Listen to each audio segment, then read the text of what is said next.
Welcome to second session. इस session में हम जीएसटी रिलेटेड कुछ बेसिक कॉन्सेप्ट समझेंगे।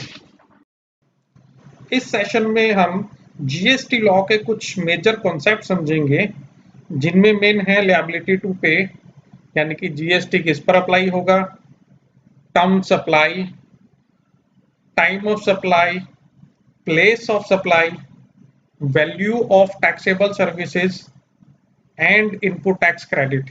इसके अलावा कुछ और टर्म्स भी देखेंगे। नंबर 1 हम स्टडी करेंगे कि रजिस्ट्रेशन की रिक्वायरमेंट क्या है। जिस स्टेट से आप टैक्सेबल सप्लाई करते हैं गुड्स की या सर्विसेज की या दोनों की, उस स्टेट में आपको रजिस्ट्रेशन लेना है। कंडीशन क्या क्या है रजिस्ट्रेशन लेने के लिए? पहली कंडीशन ये है कि आपकी aggregate turnover in year 20 lakh से ऊपर है। इस टर्नओवर में आपको कंप्लीट इंडिया की टर्नओवर लेनी है, जिसमें क्या क्या इंक्लूड है? गुड्स की सेल, सर्विसेज, रेंट, कमीशंस, जो भी टैक्सेबल आइटम्स हैं उन सब की टर्नओवर आपको इंक्लूड करनी है। अगर वो 20 लाख से ऊपर है तो आपको जिस स्टेट से आप सर्विसेज प्रोवाइड कर रहे हैं उस स्टेट में जीएसटी रजिस्ट्रेशन करवाना है और जीएसटी नंबर लेना है। नॉर्थ ईस्टर्न स्टेट्स के लिए ये लिमिट 20 लाख से 10 लाख की गई है। इसके अलावा अगर आप इंटरस्टेट सेल करते हैं, इंटरस्टेट सप्लाई करते हैं, तो इररिस्पेक्टिव ऑफ लिमिट आपको रजिस्ट्रेशन लेना ही लेना है। थर्डली, अगर आप पर लिएबिलिटी है रिवर्स चार्ज के अंडर टैक्स पे करने की। ये रिवर्स चार्ज क्या है, एक एग्जांपल से स्टडी करते हैं। सपोजिंगली आपने कुछ स्टेशनरी परचेज की नीचे वाली दुकान से, जो दुकानदार रजिस्टर्ड नहीं है। अब उस केस में से आपने 1000 रुपए की स्टेशनरी परचेज की है और उस पर 18% का रेट है, तो वो 18% जीएसटी आपको पे करना है। आपने जो अनरजिस्टर्ड सप्लायर से परचेज किया उसका आप एक इनवॉइस क्रिएट करेंगे, परचेज इनवॉइस क्रिएट करेंगे, उस पर रिवर्स चार्ज पे करेंगे और अपनी मंथली रिटर्न में उसको शो करेंगे। हाँ, रिवर्स चार्ज में जो आपने टैक्स पे किया है आपको उसका पूरा इनपुट क्रेडिट मिलेगा, बट आपको रिवर्स चार्ज में पे करना पड़ेगा।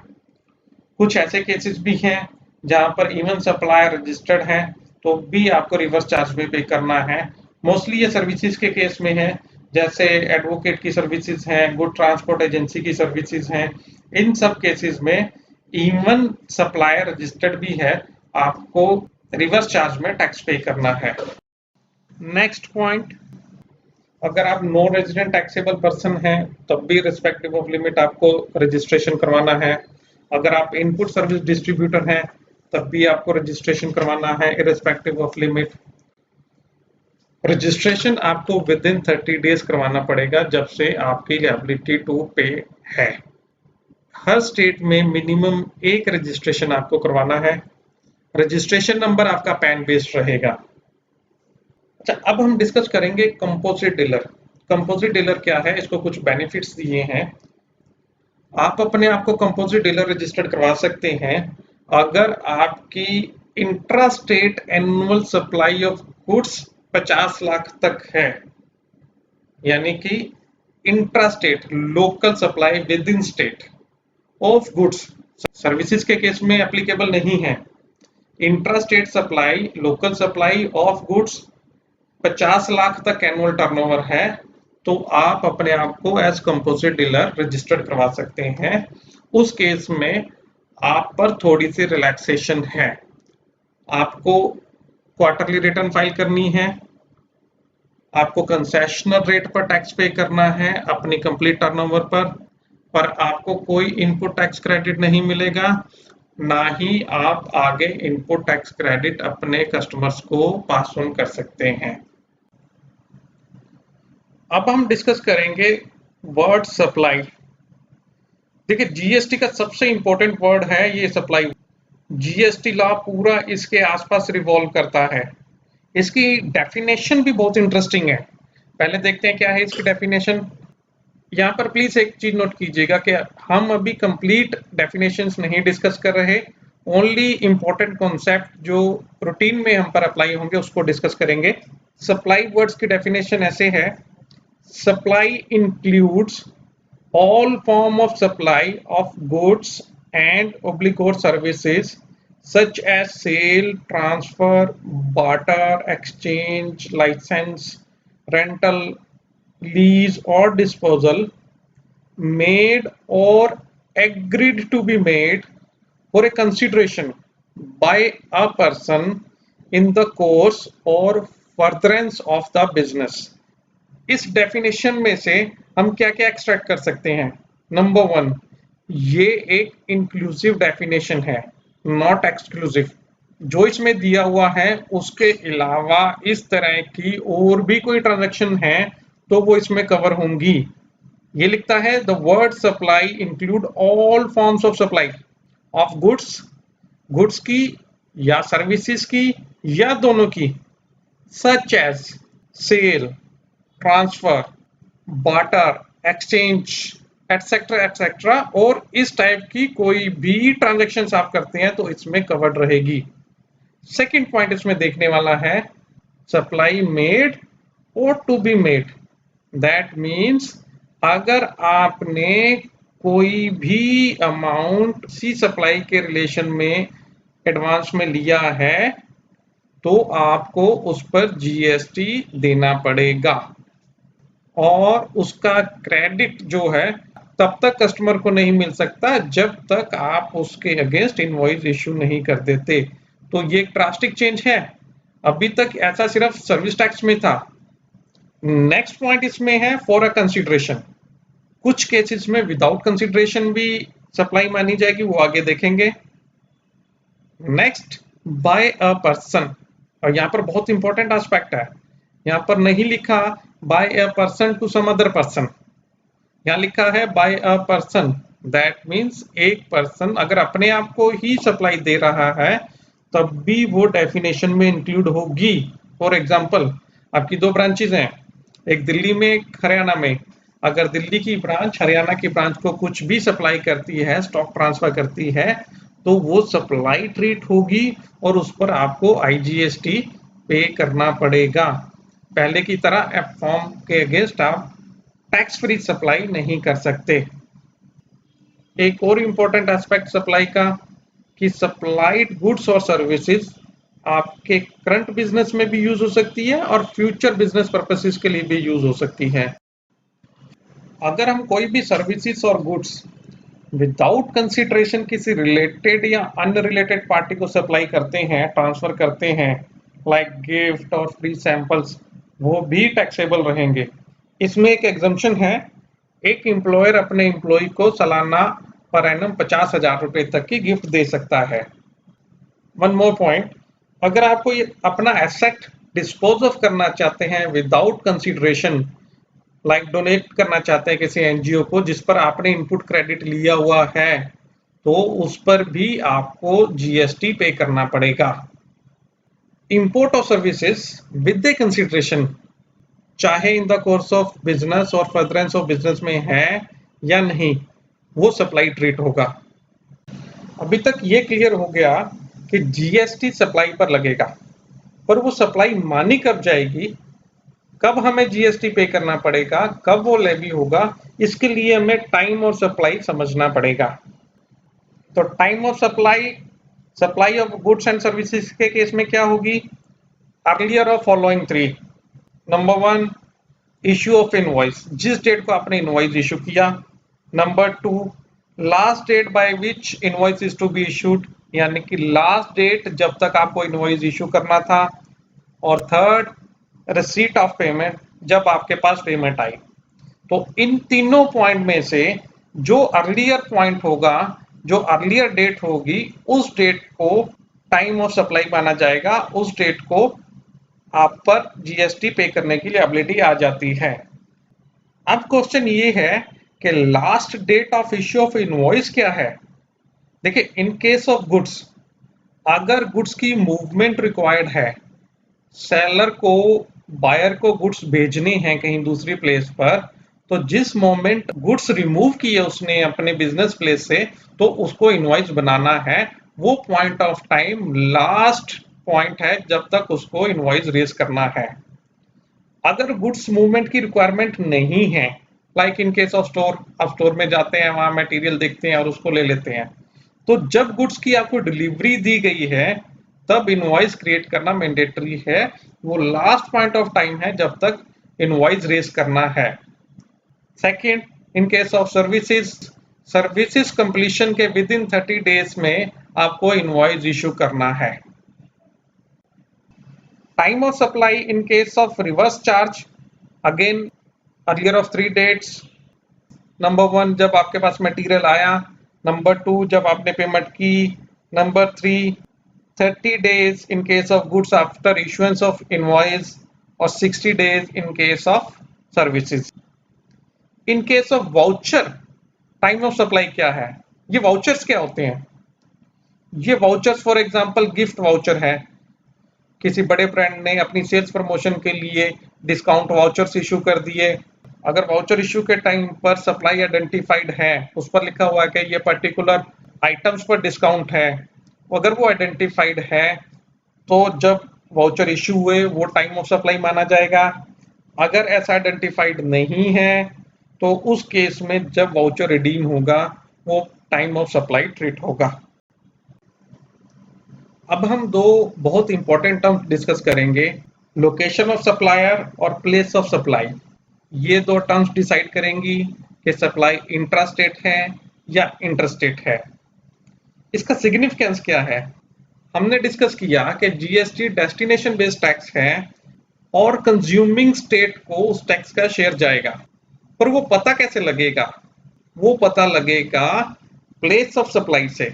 जिस स्टेट में प्लेस ऑफ सप्लाई फॉल करेगी उस स्टेट को उस सप्लाई के अगेंस्ट जीएसटी का शेयर मिलेगा। और अगर हमने गलत प्लेस मेंशन कर दिया, इनवॉइस गलत बन गया, तो हमें टैक्सेस वो दोबारा से जमा करवाने पड़ेंगे। देखिए, location of supplier very simple, जिस स्टेट में सप्लायर रजिस्टर्ड है वो उसकी लोकेशन है। प्लेस ऑफ सप्लाई के हम अभी रूल सारे स्टडी करेंगे।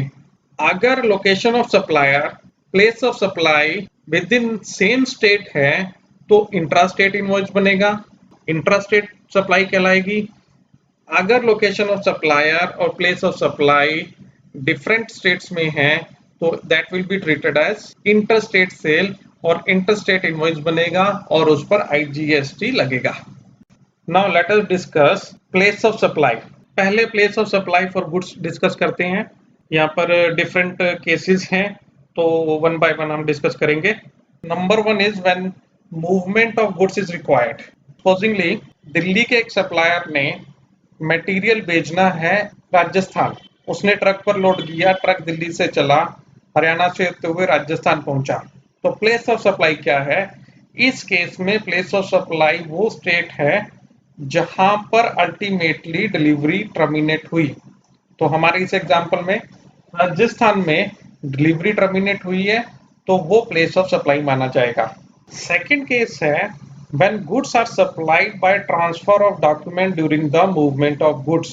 इस केस में principal place of business of third person, जिसकी डायरेक्शन पर गुड्स किसी और पर्सन को सप्लाई किए गए हैं। हमारे एग्जांपल में दिल्ली का जो सप्लायर है, राजस्थान के डीलर ने उसको इंस्ट्रक्शन दी कि ये मटेरियल आप हरियाणा में डिलीवर कर दीजिए। तो इस केस में principal place of Rajasthan dealer जो है वो राजस्थान है, तो प्लेस ऑफ सप्लाई राजस्थान माना जाएगा। थर्ड केस, जहां पर गुड्स की मूवमेंट की कोई रिक्वायरमेंट नहीं है। इन केस ऑफ स्टोर्स जहां पर आप जाते हैं और मटेरियल खरीद कर ले आते हैं, तो जिस प्लेस पर डिलीवरी दी गई है वो लोकेशन प्लेस ऑफ सप्लाई कहलाएगी। Next, when the goods are assembled और installed at site। सपोजिंगली आपने ऑर्डर दिया कि मेरी बिल्डिंग में लिफ्ट लगा दी जाए, तो जिस लोकेशन पर लिफ्ट लगेगी, असेंबल होगी, वो प्लेस ऑफ सप्लाई माना जाएगा। नेक्स्ट है when the goods are supplied on board or a conveyance। Just like आप एग्जांपल लीजिए शताब्दी का। शताब्दी में कैटरिंग सर्विसेज अवेलेबल रहती हैं। शताब्दी दिल्ली से चली और कैटरिंग का मटेरियल दिल्ली से बोर्ड हुआ तो प्लेस ऑफ सप्लाई दिल्ली मानी जाएगी। अगर कहीं डिटरमिन ना हो पाए तो गवर्नमेंट उसके लिए रूल्स बनाएगी। अब हम डिस्कस करेंगे place of supply of services. पहले क्लियर कर लें, B2B means registered dealer to registered dealer, business to business. B2C means business to customer, means registered dealer to unregistered dealer. General rule क्या कहता है place of supply of services का, कि अगर supply B2B है तो location of recipient of supply लेना है हमें एज प्लेस ऑफ सप्लाई। अगर B2C है और हमारे पास रेसिपिएंट का एड्रेस ऑन रिकॉर्ड है, उस केस में location of recipient place of services होगा। अगर हमारे पास एड्रेस नहीं है तो लोकेशन ऑफ सप्लायर ही प्लेस ऑफ सप्लाई होगा। एग्जांपल से समझते हैं। B2B केस में we are a CA firm और हमने कोई सर्विसेज प्रोवाइड की किसी अपने क्लाइंट्स को गुड़गांव में, राइट। अब दोनों रजिस्टर्ड हैं तो प्लेस ऑफ सप्लाई जो होगा वो गुड़गांव होगा, हरियाणा स्टेट होगी। अनरजिस्टर्ड के केस में सपोजिंगली हमने दिल्ली में किसी अपने गुड़गांव के क्लाइंट की रिटर्न फाइल की, ऑब्वियसली हमारे पास उसका रिकॉर्ड होगा, तो place of supply of services जो है वो गुड़गांव माना जाएगा। थर्डली हाइपोथेटिकली प्रेज्यूम करते हैं कि हमारे पास उसका एड्रेस नहीं है, तो उस केस में दिल्ली ही प्लेस ऑफ सप्लाई माना जाएगा। अब कुछ स्पेसिफिक प्रोविजन है place of supply of services को लेकर, वन बाय वन डिस्कस करते हैं। Number 1, services directly related to immovable properties like rental services. तो उस केस में जिस लोकेशन पर वो इमूवेबल प्रॉपर्टी लोकेटेड है वही प्लेस ऑफ सप्लाई माना जाएगा। Secondly, in case of restaurant और catering services, place of actual performance will be the place of supply. Thirdly, training and performance appraisals. अगर B2B केस है तो location of recipient, अगर B2C case है तो place of performance जहां पर actual performance हुई है। नेक्स्ट वन है admission to a cultural, artistic और स्पोर्टिंग इवेंट्स, अम्यूजमेंट पार्क्स और एंसिलरी सर्विसेज। तो सिंपल, इस केस में प्लेस ऑफ सप्लाई होगा जहां पर ये इवेंट हुआ है या जहां पर ये पार्क लोकेटेड है। नेक्स्ट कैटेगरी है place of supply of services के केस में ऑर्गेनाइजेशन ऑफ इवेंट। अगर B2B सप्लाई है तो लोकेशन ऑफ रेसिपिएंट, अगर B2C सप्लाई है तो जहां पर इवेंट हुआ है। Next, goods of transport of services. B2B supply है तो लोकेशन ऑफ रेसिपिएंट, अगर B2C सप्लाई है जिस स्टेट में गुड्स ट्रांसपोर्टर को हैंड ओवर हुए वो स्टेट प्लेस ऑफ सप्लाई मानी जाएगी। इन case of passenger transport services, अगर B2B है तो अगेन लोकेशन ऑफ रेसिपिएंट, अगर B2C है तो जिस प्लेस पर पैसेंजर बोर्ड हुआ है वो प्लेस ऑफ सर्विस मानी जाएगी। इसके अलावा देखिए, place of supply of service के नंबर्स ऑफ रूल्स हैं, हम आपको अननेसेसरली बर्डन नहीं करना चाहते। Now time to discuss valuation of supply. General rules जो कहता है कि जिस वैल्यू पर आपने ट्रांजैक्शन की है वो एक्सेप्ट कर लिया जाएगा, प्रोवाइडेड दोनों पार्टीज जो हैं वो अनरिलेटेड हैं, उनका आपस में कोई रिलेशन नहीं है। सेकंड कंडीशन कि price is the sole consideration, इस प्राइस के अलावा और कोई कंसीडरेशन नहीं है, तो जिस वैल्यू पर आपने ट्रांजैक्शन की है वो एक्सेप्ट कर ली जाएगी। देखिए, वैल्यूएशन रूल्स की जरूरत क्या है, बहुत सारे केसेस है, बहुत सारे पॉइंट्स हैं उसमें। फ्री सप्लाई के केसेस हैं, सप्लाई विदाउट कंसीडरेशन के केसेस हैं, बार्टर के केसेस हैं, पार्शियल मॉनेटरी कंसीडरेशन के केसेस हैं, अंडर इनवॉइसिंग के केसेस होते हैं। इन सब पॉइंट्स को मद्देनजर रखते हुए गवर्नमेंट ने वैल्यूएशन रूल निकाले हैं। बहुत सारे वैल्यूएशन रूल्स हैं। For example, open market value ले सकते हैं आप उस आइटम की, उस टाइप के गुड्स और सर्विसेज कितने में बिकते हैं वो गवर्नमेंट ले सकती है। अगर कोई भी बेस अवेलेबल नहीं है तो जो आपकी कॉस्ट है उस पर 10% अपना प्रॉफिट ऐड करके वैल्यूएशन निकाल लीजिए। लेट अस डिस्कस कि जीएसटी में टैक्स पेमेंट्स कैसे होंगी। देखिए, एग्जिस्टिंग सिस्टम में सर्विस टैक्स और वैट में हम क्या करते हैं कि हम इनपुट क्रेडिट लेने के बाद जितना टैक्स बचता है वो एग्जैक्ट अमाउंट हम पे कर देते हैं और रिटर्न्स में शो कर देते हैं मैटर एंड शेयर। जीएसटी के अंदर इलेक्ट्रॉनिक्स लेजर बनेंगे लाइक इम्प्रेस्ड अकाउंट और से 26 ईयर्स ऑफ इनकम टैक्स। दो ब्रॉड कैटेगरीज होंगी इन लेजर्स की। One is electronic credit ledger जिसमें इनपुट क्रेडिट रहेगा, the second is electronic cash ledger जिसमें आप खुद पेमेंट करेंगे। सीजीएसटी के लिए आपको एक सीजीएसटी क्रेडिट लेजर होगा, एक सीजीएसटी कैश लेजर होगा, एक एसजीएसटी कैश लेजर होगा, एसजीएसटी क्रेडिट लेजर होगा, एक आईजीएसटी कैश लेजर होगा, एक आईजीएसटी क्रेडिट लेजर होगा। जो क्रेडिट लेजर है उसमें मंथली रिटर्न्स के चैनल से इनपुट टैक्स क्रेडिट आएगा, और जो कैश लेजर है उसमें आप खुद जमा करवाएंगे कैश। और इन दोनों टाइप के लेजर्स में जो बैलेंस होगा वो आप अपनी कंसोलिडेटेड मंथली रिटर्न जब फाइल करेंगे तो इन टैक्सेस को आप यूज कर सकते हैं इन अकाउंट्स को डेबिट करके। अब हम डिस्कस करेंगे tax credit. Input tax credit किस किस आइटम का अवेलेबल है। तो बहुत सारी प्रॉब्लम्स खत्म हो चुकी हैं। अब हम चाहे गुड्स में डील करते हैं चाहे सर्विसेज में डील करते हैं, हमें goods used as input, input services और कैपिटल गुड्स सबका क्रेडिट मिलेगा, चाहे वो बिजनेस में यूज हुए, चाहे इंटेंडेड टू बी यूज्ड हैं in the course of business और for the future purposes of the business, हमें सब आइटम पर क्रेडिट अवेलेबल रहेगा। कुछ एक इश्यूज भी हैं। जो एसजीएसटी है उसका यूज हम सीजीएसटी के टैक्स लायबिलिटी के अगेंस्ट नहीं कर सकते। जो सीजीएसटी है उसका यूज हम एसजीएसटी की टैक्स लायबिलिटी के अगेंस्ट नहीं कर सकते। दैट मीन्स सीजीएसटी और एसजीएसटी का आपस में क्रेडिट यूज नहीं हो सकता। ये एक टेबल दिया हुआ है जिसमें प्रेफरेंस वाइज एडजस्टमेंट शो की हुई है। अगर आपके पास एसजीएसटी है तो एसजीएसटी का input tax credit first SGST के अगेंस्ट एडजस्ट होगा, फिर आईजीएसटी के अगेंस्ट होगा। अगर आपके पास सीजीएसटी का टैक्स क्रेडिट है तो पहले वो सीजीएसटी के अगेंस्ट एडजस्ट होगा, फिर आईजीएसटी के अगेंस्ट एडजस्ट होगा। अगर आपके पास आईजीएसटी का इनपुट क्रेडिट है तो वो सबसे पहले आईजीएसटी के टैक्स लायबिलिटी के अगेंस्ट एडजस्ट होगा, फिर सीजीएसटी की और फिर एसजीएसटी की लायबिलिटी के अगेंस्ट एडजस्ट होगा। वन मोर पॉइंट,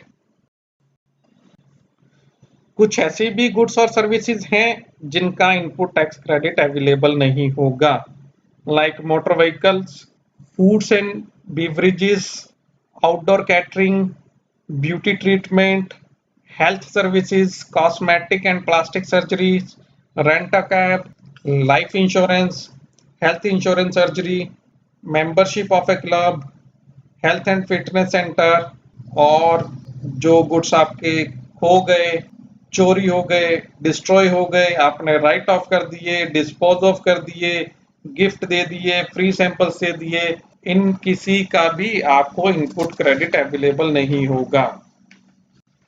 कुछ और इंपॉर्टेंट पॉइंट डिस्कस करते हैं इनपुट टैक्स क्रेडिट के रिगार्डिंग। अगर किसी बायर ने सप्लाईज के against with in 6 month payment नहीं की सप्लायर को, तो उन सप्लाईज का जो उसने इनपुट टैक्स क्रेडिट लिया हुआ है उसको रिवर्स करना पड़ेगा, और उसको जब वो एक्चुअल पेमेंट करेगा तभी वो इनपुट टैक्स क्रेडिट अवेलेबल होगा।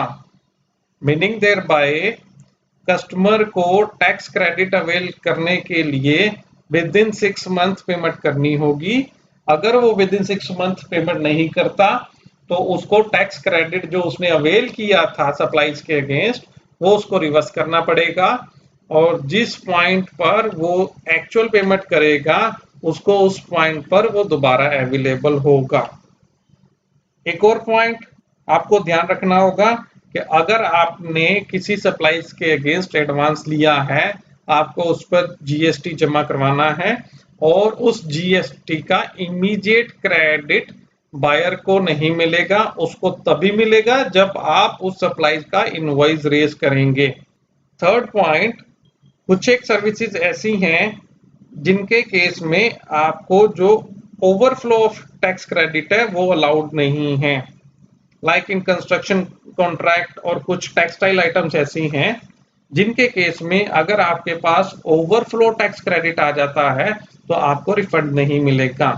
फॉर एग्जांपल, टेक्सटाइल में कुछ आइटम्स 18% पर टैक्सेबल हैं, आपने 5% टैक्सेबल आइटम मैन्युफैक्चरिंग के लिए वो 18% टैक्सेबल आइटम आपने कंज्यूम की, और उनका जो इनपुट टैक्स क्रेडिट है आपके आउटपुट टैक्स क्रेडिट से ज्यादा है, यानी कि आपके पास एक्सेसिव इनपुट टैक्स क्रेडिट है, तो आप उसका रिफंड क्लेम नहीं कर सकते, यानी कि आपको ओवरफ्लो ऑफ टैक्स क्रेडिट का रिफंड अलाउड नहीं है, वो आपका एक्सपेंस बन जाएगा। फोर्थ पॉइंट, जैसे हमने डिस्कस किया ही था, एक कंपोजिट डीलर ना तो उसको टैक्स क्रेडिट अवेलेबल होता है, ना ही वो टैक्स क्रेडिट आगे अवेलेबल करवा सकता है अपने कस्टमर को। So this is end of very important and lengthy discussion. Thanks a lot for your time and patience. I hope आप इससे बहुत बेनिफिट लेंगे। Thanks a lot once again.